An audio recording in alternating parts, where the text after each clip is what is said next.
एक ऐसा सनकी जिसकी जुबान आग उगलती थी, जिसके एक इशारे पर मथुरा में खून की नदियां बह गई थीं।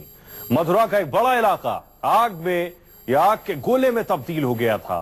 मथुरा के जवाहर बाग कांड के सरगना रामवृक्ष यादव की मौत पर सस्पेंस गहरा गया है।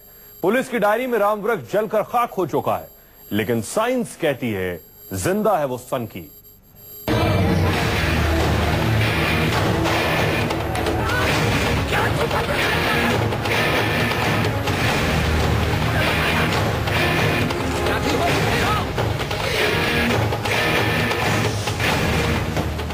हम शायद जवाहर बाग से निकलते शोलों, बमों और बारूद को भूल गए होंगे, लेकिन शहीद मुकुल द्विवेदी और शहीद संतोष यादव की याद हर दिन इस घर की चौखट पर सभी को रुलाती है।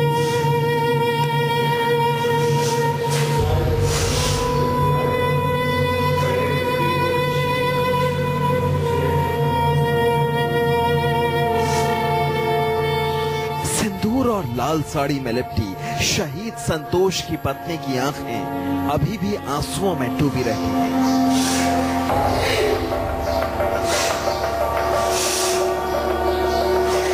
हम तो ये चाहते हैं यही कि उनका फांसी की सजा हो जाए। जैसे हमारे भाई ये चला गए, जैसे हमारे घर अनाथ हो जैसे उनका परिवार अनाथ हो जाए। लेकिन जब तस्वीरों में शहीद के बाजू में खड़ी होती हैं, तो आंखें पोंछ लेती हैं। मातम का ये सिलसिला यहीं खत्म नहीं होता। शहीद संतोष यादव की चाची की आंखों से आंसू टपकते हैं और फिर पूरा परिवार गम में डूब जाता है।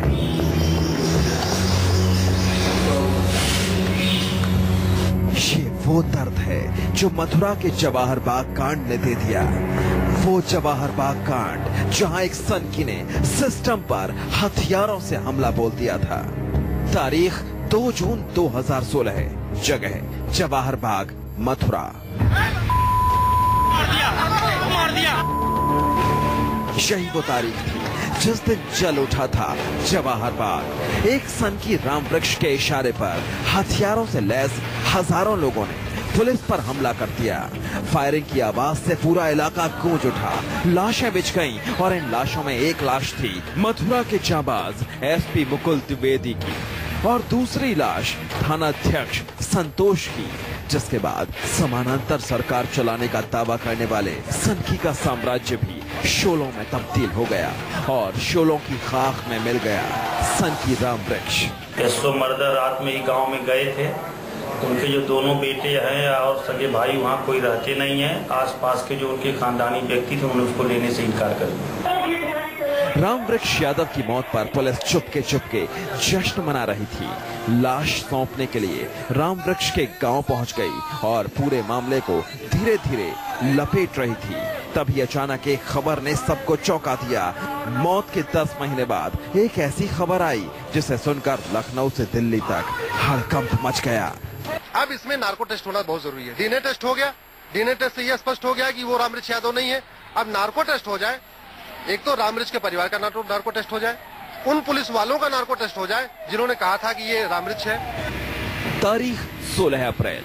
10 महीने बाद हुए इस सनसनीखेज खुलासे ने सभी को हैरान कर दिया।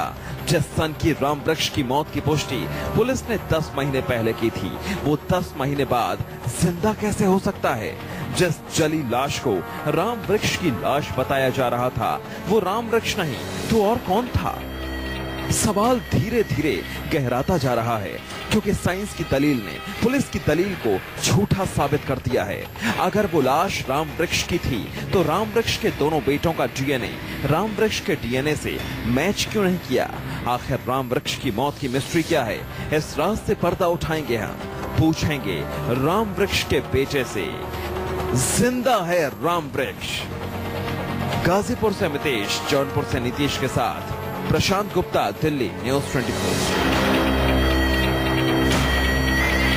रामवृक्ष यादव की मौत हुई है या वो सनकी अभी जिंदा है? और जिंदा है तो 10 महीने से कहां है? रामवृक्ष यादव की मौत के रहस्य से पर्दा उठाने के लिए न्यूज़ 24 टीम पहुंची रामवृक्ष के गांव, जहां उसके बेटे ने चौंकाने वाला खुलासा किया। इधर सीबीआई भी रामवृक्ष की मौत की गुत्थी सुलझाने में उलझी है। जानकारी के मुताबिक जिस लाश को लेकर पुलिस उस वक्त गांव पहुंची थी, उससे पहले ही रामवृक्ष के समर्थकों ने रामवृक्ष की लाश को पहचानने से इनकार कर दिया था। क्या करता है और देश की जनता को आज तक नहीं तूने बताया।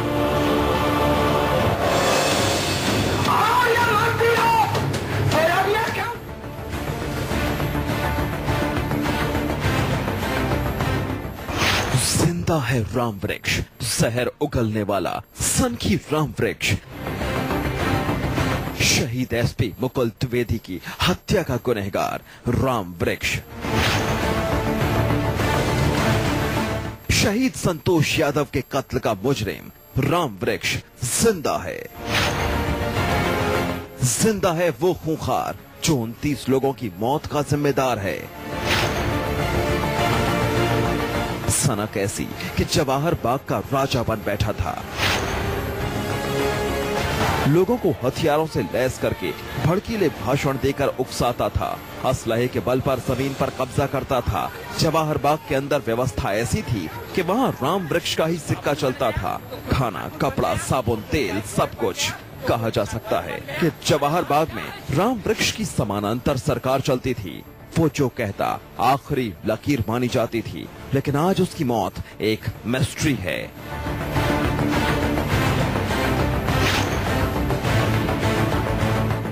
रिपोर्ट आने का मतलब अगर रामवृक्ष यादव जिंदा है, अगर उसके लड़के से उसकी मैच नहीं हो रही है, तो इसका मतलब है कि रामवृक्ष यादव जिंदा है। रामवृक्ष यादव अगर जिंदा है तो पुलिस के ऊपर तो मैं कोई सवाल नहीं उठाना चाहता, इसलिए कि पुलिस विभाग ही का सारा जिम्मेदारी होती है कि वो अपराधियों को पकड़े, अपराधी को सजा से सख्त सजा दिलाए। तो पुलिस के ऊपर तो कुछ भी नहीं हम कहेंगे, लेकिन ये है कि सरकार से हम मांग करते हैं कि उस अपराधी को पकड़कर सख्त से सख्त सजा।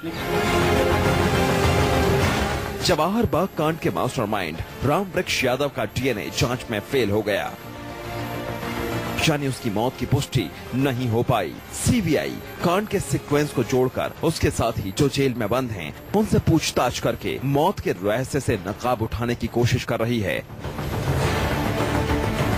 मौत के रहस्य से पर्दा उठाने के लिए न्यूज 24 की टीम ने रुख किया रामवृक्ष के गांव मुरगढ़ का, जहां उसके बेटे ने चौंकाने वाला खुलासा किया। गलियों और पगडंडियों के बीच से जब न्यूज 24 की टीम गांव पहुंची तो रामवृक्ष का बड़ा बेटा राज नारायण यादव घर के बाहर बैठा था। उसके चेहरे पर पिता की मौत का गम नहीं बल्कि गुम होने का दर्द छलक रहा था। डीएनए वाले सवाल पर कहा कि जांच के लिए उसका और उसके छोटे भाई का सैंपल लिया गया था। इसलिए कि मैं जब अपने आंखों से नहीं देखा ना आज तक ले हम लोगों से किसी प्रकार का संपर्क किए, तो मैं कैसे कह सकता हूं कि जिंदा हैं कि मर गए हैं। इसके विषय में मैं कुछ नहीं कह सकता। मैं भी डीएनए की जो रिपोर्ट आई है उससे हम भी परेशान हैं और हम भी अपने पिता को ढूंढ रहे हैं। लेकिन उसकी जुबान की लड़खड़ाहट कई अहम मुद्दों को छिपाने की कोशिश भी कर रही थी। जब उससे पूछा गया कि पिछले 10 महीनों से रामवृक्ष ने क्या संपर्क की कोशिश की, तो उसने फौरन पुलिस की इस बात को टाल दिया। कहा हम भी अपने पिता को ढूंढ रहे हैं। डीएनए की जो रिपोर्ट आई है उससे हम भी परेशान हैं और हम भी अपने पिता को ढूंढ रहे हैं। रामवृक्ष के गांव में रामवृक्ष की कहानी जवाहर बाग की कहानी से बिल्कुल अलग है। गांव वाले उसकी काली करतूतों को सत्याग्रह बताते हैं और बताते हैं कि कैसे बाबा जय गुरुदेव की मौत के बाद कब्जे की लड़ाई में रामवृक्ष सनकी बन गया।